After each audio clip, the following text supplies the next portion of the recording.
Yes, it's the new year. Everyone is planning how they will do things differently. It's natural to have the mindset of new year, new me, as long as it lasts. Well, it's not just you.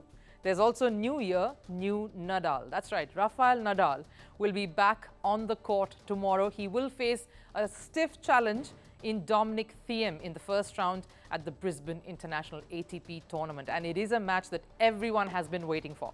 It's been almost a year since Nadal took to the courts. The Spaniard last played in the Australian Open in 2023. A major injury ruled him out for the year. Nadal has now recovered. Last week he was seen practicing before his return, but Rafa's journey hasn't been easy at all. He has lost out more to injuries than his opponents in his entire career. In his almost 22-year-long career, Nadal has been injured at least 12 times. He has always pushed through ligament tears and injuries, and over the years, the toll of these injuries has only compounded. As the 37-year-old makes his return, the pain from the injuries would definitely be running through in the back of his mind. Nadal is aware about the challenges his body will face on the court, but Nadal is a fighter. All these years, he has played through pain. He has mastered the approach of taking it one day at a time, then week by week, and of course, month on end. Nadal gave his body almost a year to recover before he was convinced that he's ready and fit to play. He's not thinking about winning at the moment. For him, a return to the court is a win in itself.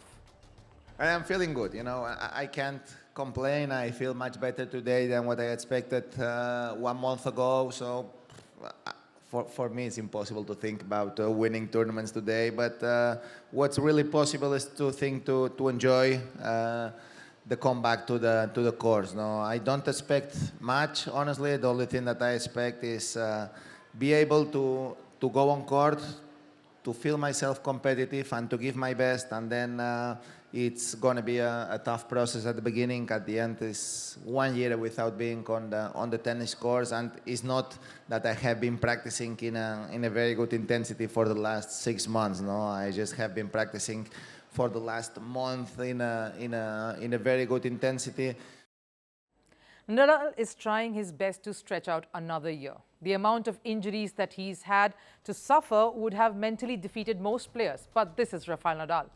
He's carried on, but he knows that his time on the court is limited.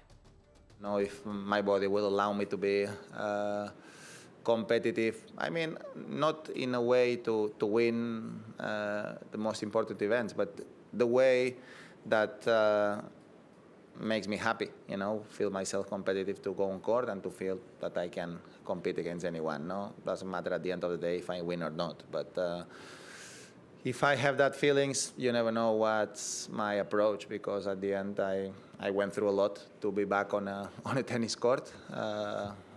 So it's not an easy decision, but I know inside myself that it's a high percentage that's going to be my last one. Well, it surely looks like this is the last time that Nadal will play in Australia, and his road at the Australian Open is going to be rocky. Brisbane International is, of course, just a warm-up, but his real test lies at the first Grand Slam of the year, exactly where he left his tennis 1 year ago, where Nadal will face higher-seeded opponents, most of them far younger than him. There's Davis Cup winner Jannik Sinner, then Nadal's compatriot Carlos Alcaraz, who's built as pretty much his the one who will continue in his place. He'll look to build on the recent exhibition win over Novak Djokovic. And of course, there will be Rafa's rival Novak himself on the courts.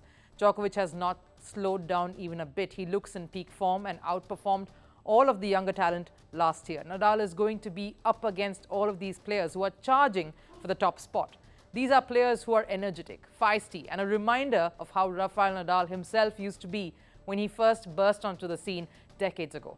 Nadal is aware of that. He realizes that his biggest challenge, though, is the battle with his body. It is the man who sits on the throne that he once occupied, and many other contenders to it, who will be a massive challenge that Rafa Nadal has to overcome. And this has concerned Rafa's camp. His coach, Carlos Moya, says that going from training to competitions are totally different. There's definitely a sense of nervousness regarding Nadal's return. I want to take you back briefly to his earlier days when he first came on and encountered the monster called Roger Federer.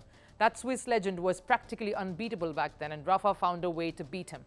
He brought different strategies, working on creating that extra topspin to cramp Federer's single-handed backhand, and went that extra mile to beat him consistently. And then, of course, came Novak Djokovic, who had a very similar playing style to that of Nadal when he started.